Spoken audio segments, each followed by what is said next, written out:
આજની ધર્મકથા. પ્રણામ. નિર્યામણાનું અંતિમ ચરણ.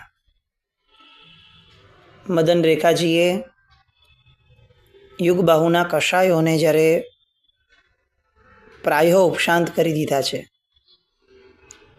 ત્યારે છેલ્લે એક વાક્ય દ્વારા એમનો આત્મા પરલોક સિધાય એ પૂર્વે એમને ભાવ આપે છે કે બસ તમે આ બધી વિચારણા કરીને છે અંતે એ જ યાદ રાખો કે મારું કોઈ નથી અને હું પણ અન્ય કોઈનો નથી.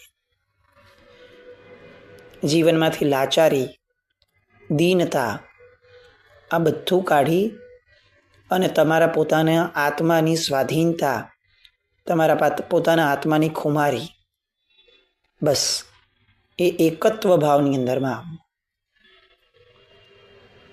અને મદન રેખાજી વિરમ્યા. યુગબાહુ મદન રેખાજીના એક એક શબ્દોને એટલા ભાવપૂર્વક, એટલી અંદરની ધારાપૂર્વક સાંભળે છે કે શબ્દો એ ફક્ત શ્રવણ નથી થતા, એ શબ્દો એ સીધે સીધા આત્માની અનુભૂતિ કરાવનારા થયા છે. અને એક એવું કાર્ય સંપન્ન થયું કે જેણે ઇતિહાસની અંદરમાં એક નવલું દ્રષ્ટાંત મૂક્યો. કશાયમાં ઉગ્ર એવા આત્માને એની પીડાની પરાકાષ્ઠાની ક્ષણોની અંદરમાં ઉપશાંત, શાંત અને આત્મલીન બનાવવામાં મદન રેખાજી સફળ થયા. યુગબાહુએ પોતાના દેહને ત્યાગ કર્યો. પોતાની પ્રિયાના હિત વચનોનું શ્રવણ અને શુભ ધ્યાન, આ બધાના આધારે યુગબાહુ, જે કદાચ અત્યારે વેર જન્માવી મણિરથ પ્રત્યેનો, પોતાના આત્માને નરકમાં લઈ જઈ અને નરકની દુર્ગતિની પરંપરા સર્જવાના હતા, એના બદલે આ શુભ ધ્યાન એ એમને દેવલોકમાં લઈ ગયું. બ્રહ્મ દેવલોકને વિશે દેવ થયા.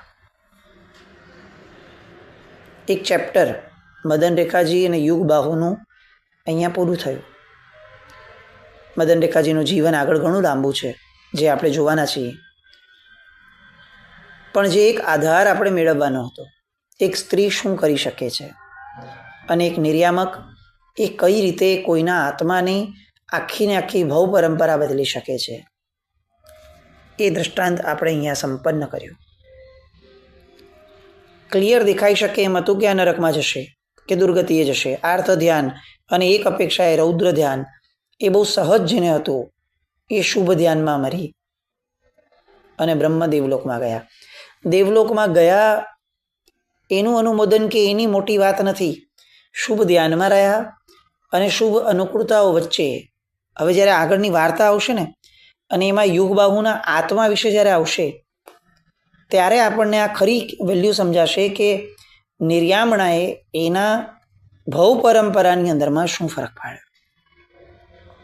એક ભવનું પરિવર્તન એ ક્યારેય ઇનફ નથી જ.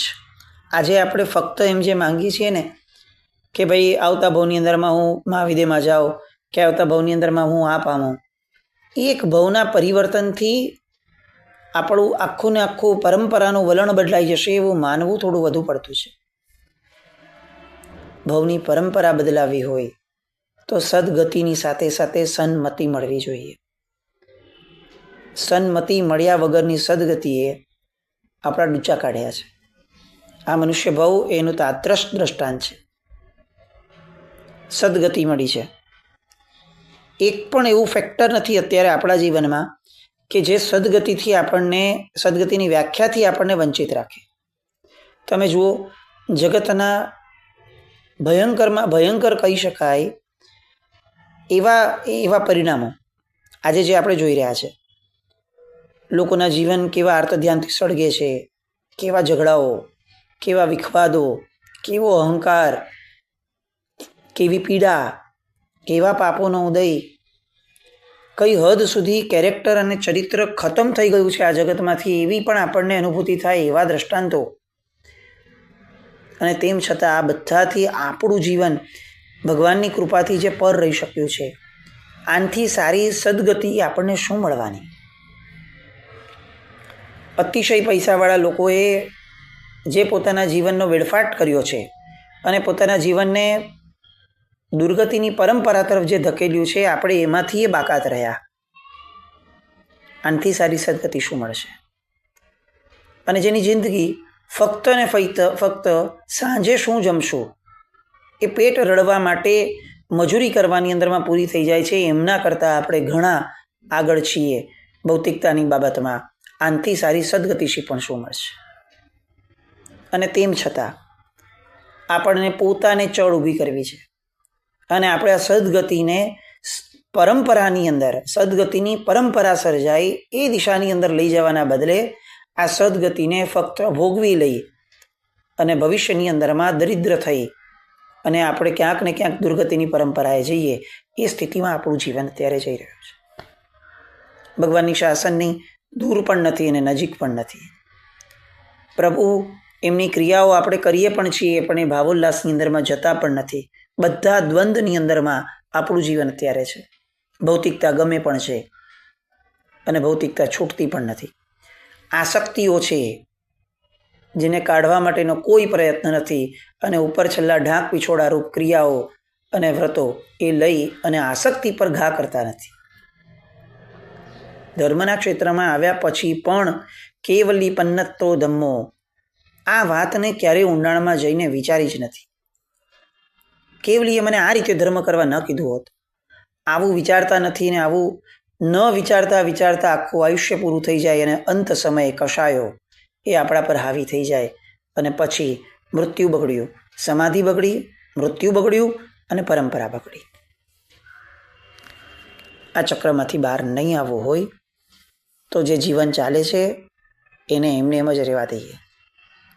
અને જો ખરેખર આવવું છે, અંદરથી ભાવ થાય છે કે મારે મારી ભવ પરંપરા બદલાવી છે, મારે મારી પર ઉપકાર કરવો છે, મારા આત્મા પર ઉપકાર કરવો છે, તો ચોક્કસપણે આપણા મનને શુભતાની દિશામાં વાળવું જ પડશે. અને મનના પક્ષપાતો, પરિણામો, મનનો અપ્રોચ એ બધાને જડમૂળથી બદલાવવા માટે એક ચિક્કાર મહેનત આ મનુષ્યપણાને, સંગનીપણાને સફળતા કરવા માટે કરવું પડશે. યુગબાહુએ આ કર્યું. હવે પરિસ્થિતિ, બહારની પરિસ્થિતિ એ જોઈએ. યુગબાહુ મૃત્યુ પામ્યા. એ હજી મદન રેખાજીના ખોળામાં જ છે. હવે મદન રેખાજીએ પોતે જે પોતાના પતિને નિર્યામણા કરાવવાનું કાર્ય કર્યું હતું એ સંપન્ન થયું છે. એટલે હવે એમનું મન એ સીધું બહારની પરિસ્થિતિને આંકલન કરવામાં આવ્યું અને તરત જ એમને વિલાપ થયો. એ મૃત્યુ પામ્યા એટલામાં ચંદ્રયશા આવ્યો, મદન રેખાજીનો પ્રથમ પુત્ર, અને એ પણ રુદન કરવા લાગ્યો. હવે મદન રેખાજીને વિચાર આવે છે કે મને ધિક્કાર થાઓ, હું મારા પતિના મરણના હેતુરૂપ થઈ. એ મણિરથ મારી પર મોહાયો ન હોત તો યુગબાહુ એ આજે મૃત્યુ ન પામ્યા હોત. મારા હેતુસર મારા પતિ મૃત્યુ પામ્યા, એમનો કોઈ વાંક ગુનો નહીં, અને તેમ છતાં એ મૃત્યુ પામ્યા. અને પોતાને એ બાબતમાં હેતુરૂપ ગણી અને પોતે ક્ષોભ અનુભવવા લાગ્યા. પણ સમજુ સ્ત્રી છે. તરત જ વિચાર આવ્યો, કેટલુંક જે સાહજિક રીતે રુદન પતિ છે, પતિ મૃત્યુ પામ્યો છે એટલે વિલાપ ન થાય એ તો અશક્ય છે. પણ તરત જ પોતાની જે દ્રષ્ટિ છે એ દ્રષ્ટિએ વાસ્તવિકતા સાથે જોડાણ કરવા માટે એક ડગલું આગળ ભર્યું કે હવે તો મણિરથ આવશે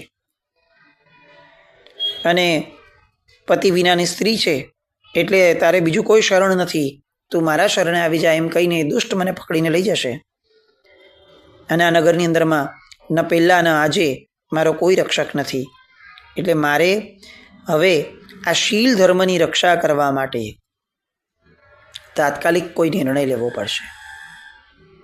તમે જુઓ, આ સતીઓ માટે જેટલા પણ સતીઓની વાત કે જેટલી પણ મહાન સ્ત્રીઓની વાત આપણી આર્ય પરંપરામાં આવે છે, આજથી 100-150 વર્ષ પહેલાંની બધી વાર્તાઓ હશે. અત્યારે આવા સતીત્વના આપણને આમ ઝાંખી થાય એવા દ્રષ્ટાંતો બહુ રેયર હશે. કારણ કે શીલ ધર્મ એ ધીરે ધીરે ધીરે આપણા બધાની અંદરમાંથી બહુ માઇલ્ડ થતો ગયો, એની મહત્તા ઓછી થતી ગઈ અને એક કક્ષાએ આવીને ઊભી રહી ગઈ કે શીલ ધર્મના પાલનની અંદરમાં આપણી દીકરીઓ એને કોઈ પણ પ્રકારે ક્ષોભ ન રહે, છોછ ન રહે, એ સ્થિતિ સુધી એ લોકો આવીને રહી ગઈ. એ કદાચ શીલ ધર્મનું પાલન કરે છે ને તો પણ એ સામાજિક બંધનના કારણે કરે છે. આ મારો પોતાનો આત્મધર્મ છે એ વાળો ભાવ આપણે આ પેઢીને આપી જ ન શક્યા. બહારના વાતાવરણે એટલી બધી એની વૃત્તિઓને બહેલાવી દીધી છે કે એની માટે the list important thing in life is શીલ. આગળની દરેક વસ્તુ માટે શીલને કોમ્પ્રોમાઇઝ કરી શકે એ રીતની પ્રાયોરિટીઝ એના એજ્યુકેશન સિસ્ટમે, એને આ ટીવીએ, એને આ મોબાઈલે, એને આ ન્યૂઝપેપર્સ, મેગેઝિન્સ અને આજુબાજુના વાતાવરણ, કોલેજ, સ્કૂલ, આ બધાએ આ જ શીખવાડ્યું કે શીલ is the list important thing. તારે કરિયર માટે કોમ્પ્રોમાઇઝ કરવા પડે તો કરી લેવાનું. તને કોઈની પ્રત્યે પ્રેમ થાય, આ પ્રેમ શબ્દ પાછો બહુ વિચિત્ર અર્થવાળો મૂક્યો કે જેમાં ફક્ત ભોગની વાત આવે, ફક્ત અંદરના મનના બહેલાવવાની વાત અને બહેકાવવાની વાત આવે, અને એ વાત ખાતર પણ તારે શીલને ક્યાંક દાવ પર મૂકવું પડે તો મૂકી દેવાનું. કેમ? શીલ is the list important thing. બહુ જ કફોડી પરિસ્થિતિમાં આજનું વાતાવરણ છે. જે શીલ ધર્મના પાયા ઉપર એક સ્ત્રી મોક્ષ સુધી જઈ શકતી હતી, એ શીલ ધર્મની મહત્તા આજે બીજા બધા જ ધર્મો કરતાં એટલી બધી દબાણી કે વડીલોને પણ હવે એવું લાગવા લાગે કે ભાઈ હવે આ તો આવું તો ચાલે, શું કરવાનું. પક્ષપાત પણ ન રહ્યો કે નહીં, મારી સગી દીકરી કરતી હોય તો પણ આવું ચાલે તો નહીં જ. ભલે મારું ચાલતું નથી અને હું અટકાવી નથી શકતી, દેટ ઇઝ ડિફરન્ટ પાર્ટ, પણ મારી માન્યતા બહુ સ્પષ્ટ છે કે આ તો ન જ ચાલે, આ તો પાયાનો ધર્મ છે. પણ સૌથી વધુ ખાના ખરાબી તમે જુઓ આ જગતની અંદરમાં અત્યારે થઈ હોય આર્ય સંસ્કૃતિની, આર્ય દેશની, તો એ શીલની બાબતમાં છે. સ્ત્રી હોય કે પુરુષ હોય, શીલમાં આપણે ખતમ છીએ. તપ ધર્મ વધ્યો, દાન ધર્મ વધ્યો, કહી શકાય, ગણી શકાય, અથવા લોકોને દેખાડી શકાય એવો ભાવ ધર્મ પણ વધ્યો. એની વાત નથી, એ ઊંડાણમાં જવાનો અત્યારે મુદ્દો નથી. મુદ્દો એ છે કે બીજા બધા ધર્મો ઉપર આપણું જેટલું ફોકસ છે એનો 1000મો ભાગ પણ આપણે શીલ ધર્મ ઉપર ફોકસ નથી રાખ્યો. અને એના કારણે પરિસ્થિતિ શું થઈ તો કે આ સતીત્વ કોઈનું ઉજાગર થતું જ નથી. અને સતીત્વ એ સત સાથે જોડાયેલી વસ્તુ છે. સત ઉજાગર નથી થતું એટલે આજની સ્ત્રી એનું જીવન, એનું સ્ત્રીપણું એ નિરર્થક અને નિષ્ફળ કરી રહી છે. એનું મૂળ કારણ ફક્ત અને ફક્ત સમષ્ટિગત આપણે બધા જ છીએ. આપણને જે દેખીતી હાલત અત્યારે દેખાય છે એમાં ફક્ત એ લોકો કારણભૂત છે નહીં, આપણા પ્રરૂપકો પણ એટલા જ કારણભૂત છે અને આપણા વડીલો પણ એટલા જ કારણભૂત છે, અને આપણે અત્યારે વર્તમાનમાં પણ જે સુષુપ્ત બેઠા છે એ સજ્જનો પણ એટલા જ કારણભૂત છે.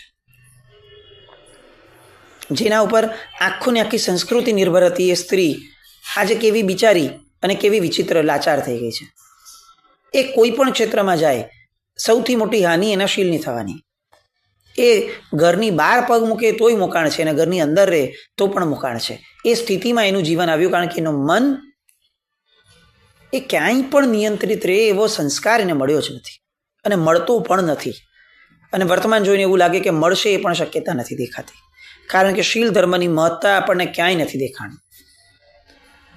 આપણે કેટલા અનુષ્ઠાનો ઊભા કર્યા, તપ ધર્મના, યોગ વિધિ ધર્મના, ઉપદાન શરૂ થયા, 99 શરૂ થઈ, મોટા પાયે શરૂ થયું. સૌથી વધુ ઉપેક્ષા આ શાસને શીલ ધર્મની કરી છે, સદાચારની કરી છે. તમે ગમે તે ભોગે પૈસા લાવ્યા હો, નિંદનીય રીતે પૈસા લાવ્યા હો તો પણ તમે દાન ધર્મ કરી શકો. અહીંયા દાન ધર્મ પોષાયો છે. કેટલો પોષાયો તો પ્રશ્ન પણ થશે. દાન પોષાયું. સૌથી વધુ સીધાયો કયો ધર્મ? તો કે શીલ, સદાચાર નામનો ધર્મ સીધાયો. મારામાંથી માર્ગાનુસરીપણું એની પ્રેરણા જ ન રહી, એની મહત્તા જ ન રહી, અને મારે આત્માની વાતો કરવી છે. આ ખરેખર પ્રગતિ છે કે ફુગાવો એ તો આપણે નક્કી કરવું પડશે. ગ્રાઉન્ડ ફ્લોર વિનાના 100 માળ ચણીને આપણને શું ફાયદો થાય એટલી સમજણ તો આપણે કેળવ્યા છે. રત્નાકર 25નો બહુ સરસ એ ભાવ છે. બની મોહમાં મસ્તાન હું પાયા વિનાના ઘર ચણ. આજે આ ભાવ આપણા ધર્મના ક્ષેત્રમાં પણ આવી ગયો કે ધર્મમાં પણ એક મોહ, એક મૂર્છા, એક ભ્રાંતિ, એક ભ્રમ એ ઊભો થયો. અને આમ હું બધી ક્રિયાઓ કરું, હું આત્માની વાતો કરું, હું અધ્યાત્મ શબ્દને વારંવાર ઘૂંટું, હું ધાર્મિક છું, હું આધ્યાત્મિક છું એવો સ્ટેટસને પોષું, પણ પાયો સદાચારનો, માર્ગાનુસારીપણાનો, શીલ ધર્મનો એ કાંઈ નહીં. સદાચારની મહત્તા મારા જીવનમાં હોય જ કેવી રીતે? તો આ બહુ મોટી મુશ્કેલી. અને મદન રેખાજી એ આપણી માટે આગળ જેમ જેમ જોશો ને એમ સમજાશે કે એક માણસને પ્રાણ કરતાં પણ વધારે જે પ્રિય છે ને એ સદાચાર હતો, એ શીલ હતો. અને એ શીલ ધર્મને પાલન માટે મદન રેખાજી નિર્ણય લે છે. અને તાત્કાલિક એ જ ક્ષણે પોતાનો એક્ઝિસ્ટિંગ બાળક ચંદ્રયશા, જે અત્યારે કુમાર અવસ્થામાં પણ નથી, નાનો છે સાવ, એ બાળકને એમને એમ મૂકી કોના ભરોસે મૂકે છે? મણિરથ અગર મને નહીં જુએ તો મારા બાળકને શું કરી લેશે? એ કંઈ થોડી મારા બાળકને રાજા બનાવવાનો છે. એ તો એને જે મેળવવું તો એ ન મળ્યું હોય તો કદાચ એ ગુસ્સો એ ચંદ્રયશા ઉપર પણ કાઢી શકશે. આવી પણ શક્યતા હતી. અને તેમ છતાં અત્યારે ચંદ્રયશાને લઈ જવો એ એમની પ્રાયોરિટી નથી. કેમ? કારણ કે શીલનું રક્ષણ કરવું મહત્વનું છે. અને હું જે માર્ગે જઈશ એ માર્ગે કદાચ પ્રાણ આપવા પડે એ સ્થિતિ છે. તો આવા સમયે ચંદ્રયશાને ત્યાં લઈ જવો એ ક્યાંય યોગ્ય નથી. આ ડિસિઝન મેકિંગ પાવર જુઓ તમે કે મારે હવે શું કરવું એ વાત ઉપર બીબાકડા નથી થતા. સ્ત્રી છે ને એની એક સૌથી મોટી લાક્ષણિકતા છે કે એને બુદ્ધિ ચલાવવાની ઓછી હોય, પણ જ્યારે ચલાવવાની આવે ને ત્યારે બહુ ઊંડાણ અને વેધકપૂર્વકની હોય. આજે આપણને આ ચરિતાર્થ થતું નથી દેખાતું, કારણ કે સ્ત્રીએ પોતાના મનને એટલું બધું કલુષિત અને એટલું બધું ભ્રમિત કરી દીધું છે કે એની પાસે વિકલ્પોની વણઝાર છે. અને હકીકત એ છે કે સ્ત્રી સંવેદનશીલતાના આધાર ઉપર જીવતું તત્વ છે આ જગતનું. જે આ જગતમાં નવસર્જન કરી શકે એ માણસ પોતાના વિચારોની અંદરમાં, પોતાના મનની અંદરમાં સાવ વ્યર્થ કહી શકાય એવા વિચારોનું સર્જન કઈ રીતે કરી શકે? એનું મન કમ્પોઝડ હોય, એના નિર્ણયો સ્વાધીન હોય એવું નહીં, એના નિર્ણયો પૂર્ણપણે પરિસ્થિતિને અનુરૂપ હોય, ઔચિત્યસભર હોય. જે વ્યક્તિના આધાર ઉપર આખું ઘર આર્ય પરંપરાએ સોંપ્યું છે, ઘરના દરેક વ્યવહારો સોંપ્યા છે, જે તત્વના આધાર ઉપર પરમાત્માના શાસને શ્રાવક, સાધુ અને સાધ્વીને સોંપ્યા છે જેમના હવાલે, એ સ્ત્રી તત્વ એ ક્યારે પણ નબળું ન હોય, મનથી નિર્બળ પણ ન હોય. પણ આજે એ પરિસ્થિતિમાં આપણે છીએ કે આખો ને આખો સંઘ નિર્બળ છે. કેમ? કારણ કે સંઘનું મૂળ જ્યાં હતું એને પોષવા માટે આપણી પાસે સમય નથી, અને એને પોષવે એવી આપણી પાસે કોઈ વિઝન અને દ્રષ્ટિ પણ નથી. સ્ત્રી તત્વને રેઢું મૂકીને શાસનની જેટલી વાતો કરશું ને આપણે, એ બધામાં આપણે બહુ આગળ વધી શકીએ એવી શક્યતા જ નથી. સૌથી પહેલું કામ આપણે આ કરવું પડશે કે જેના માથે આખું ને આખું શાસન છે એને કમ્પોઝ કરવી, એને જે છે એમાંથી કંઈક આગળ વધારવા માટેના આયોજનો ઊભા કરી અને એના મનનો ખરો સદુપયોગ થાય. એ ગૃહની લક્ષ્મી છે. લક્ષ્મી કેવી રીતે હોય, લક્ષ્મીની ગરિમા શું હોય એ એને સમજાવવું સારી રીતે, જમાનાને અનુરૂપ રીતે. પણ ત્યાં ધ્યાન આપવું પડશે, જડતાનો ત્યાગ કરવો પડશે, રૂઢિચુસ્તતાનો એ પ્રકારે ત્યાગ કરવો પડશે કે રૂઢિચુસ્તતા નહીં, હું સંપન્નતા સાથે જીવું. મદન રેખાજીએ અહીંયા આપણને એક્ઝામ્પલ પૂરું પાડ્યું કે પોતાના દીકરાનો ભોગ મૂક્યો છે એમણે. દીકરાનું શું થશે એમને ખબર નથી, દીકરાનું ખરાબ થાય એવો વિચાર નથી એમનો, પણ શીલના ભોગે એક પણ વ્યક્તિનો વિચાર નહીં, મારા પોતાના પ્રાણનો પણ વિચાર નહીં. આ હદ સુધી તમે સમજો, માતૃત્વને દાવ પર મૂકી અને સ્ત્રીત્વને એમણે આ ક્ષણે સાચવ્યું છે. આ ઓછી ગરિમા નથી. પોતાનો દીકરો, એનું કોઈ ભવિષ્ય એમને ખબર નથી, અને છતાં એક ક્ષણે નિર્ણય લે છે કે હું અહીંથી જંગલમાં નીકળી જાઉં, આ જ ક્ષણે નીકળી જાઉં. કેમ? તો કે મને ખબર નથી, એક તો સગર્ભા છે પાછા પોતે, મારા ગર્ભમાં રહેલા જીવ, એનું પણ શું થશે એના કરતાં કંઈ વાંધો નહીં, આપણે મણિરથને હવાલે રહી જઈએ તો આ બાળક પણ સચવાઈ જાય અને ચંદ્ર એશાઈ સચવાઈ જાય, બધું ઠરીઠામ થઈ જાય, સમાજ પણ કાંઈ નહીં બોલે. મોટા ભાઈ હતા યુગબાહુના, ઠીક છે જે થયું તે મન વાળી લઉં, કોમ્પ્રોમાઇઝ કરી લઉં, આવો વિકલ્પ સુદ્ધા નથી. સ્ત્રીપણું આ છે. આર્ય દેશની સન્નારી આ હોય, જેને પ્રાણની કિંમત ન હોય એવું નહીં, જેને પોતાના જીવતપણે ભોગની પણ કિંમત ન હોય, અનુકૂળતાની પણ કિંમત ન હોય, માતૃત્વની પણ કિંમત ન હોય શીલ ધર્મની સામે, આ આર્ય સન્નારી છે.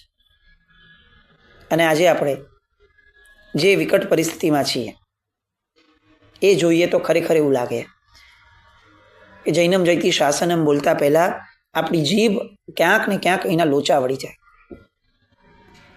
આખું શાસન જેના માથે છે એની માનસિકતા એ આજે ક્યાં જઈ રહી છે? એમાં એમનો વાંક છે એવી કોઈ વાત જ નથી, સમષ્ટિગત વાંક છે. પણ આખો ને આખો સમાજ એ દિશામાં ઉપેક્ષા કરે છે. અને આ ઉપેક્ષા એ કેટલી ભારે પડે છે એ છેલ્લા 25 વર્ષમાં જ આપણે જોઈ લીધું છે. અને તેમ છતાં હજી આપણે કુંભકર્ણીય નિંદ્રામાં છીએ. આ નિંદ્રામાંથી બહાર આવવા માટે કંઈક કોક જાગશે. આ આંદોલનો, આ આક્રોશ, આ મનની વ્યથાઓ એ ક્યાંક ને ક્યાંક કોક શુભ તત્વને લાવશે કે જે પુણ્યવંતુ હશે, જે વિઝનવાળું હશે. નેતૃત્વ એ દ્રષ્ટિકોણવાળા જોઈએ છે, એ ફક્ત પર્યાયવાળા નથી જોઈતા આપણને. આવું કંઈક થાય અને એવું કંઈક અવતરે આ જગતમાં, એવી શુભ મંગલ કામના સાથે જીનાજ્ઞા વિરુદ્ધ કંઈ પણ બોલાય તો મિચ્છામિ દુક્કડમ. જૈનમ જયતિ શાસન.